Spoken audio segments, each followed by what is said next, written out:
Hello everyone, I'm Sneha. I'm back on my YouTube channel Storyteller. As I promised you all that I'll be coming up with more interesting short story.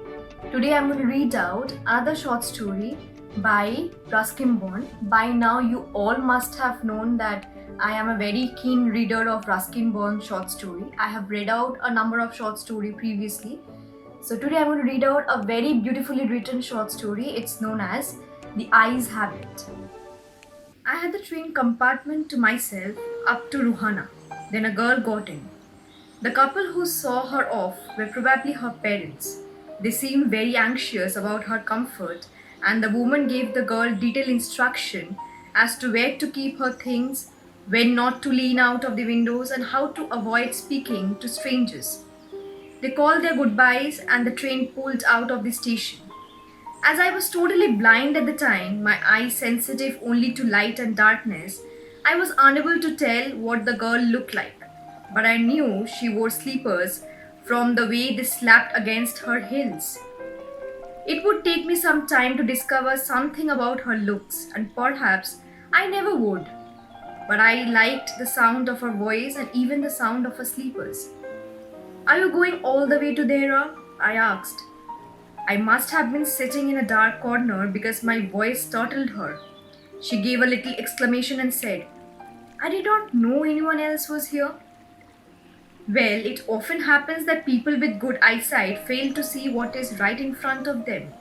They have too much to take in, I suppose. Whereas people who cannot see or see very little have to take in only the essentials, whatever register most tellingly on their remaining senses. I didn't see you either, I said, but I heard you come in. I wondered if I would be able to prevent her from discovering that I was blind. Provided I keep to my seat, I thought it shouldn't be too difficult.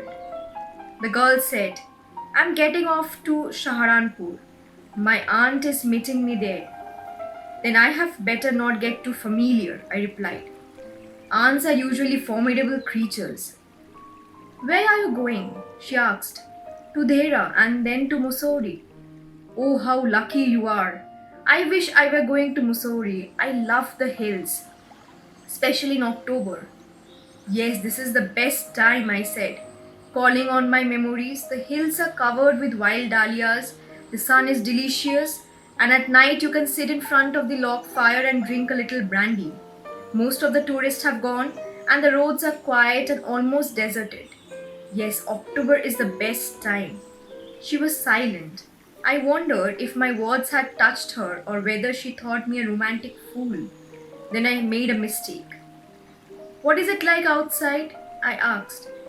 She seemed to find nothing strange in the question. Had she noticed already that I cannot see? But her next question removed my doubts. Why don't you look out of the window? She asked. I moved easily along the berth and felt for the window ledge. The window was open, and I faced it, making a pretense of studying the landscape. I heard the panting of the engine, the rumble of the wheels, and in my mind's eye, I could see telegraph posts flashing by. Have you noticed, I ventured, that the trees seem to be moving while we seem to be standing still? That always happens, she said. Do you see any animal? No, I said quite confidently. I knew that there were hardly any animal left in the forest near there. I turned from the window and faced the girl, and for a while we sat in silence. You have an interesting face, I remarked. I was becoming quite daring, but it was a safe remark. Few girls can resist flattery. She laughed pleasantly, a clear, ringing laugh. It's nice to be told I have an interesting face. I'm tired of people telling me I have a pretty face. Oh, so you do have a pretty face, thought I. And aloud I said, well, an interesting face can also be pretty. You are a very gallant young man, she said. But why are you so serious? I thought then I would try to laugh for her, but the thought of laughter only made me feel troubled and lonely. We'll soon be at your station, I said.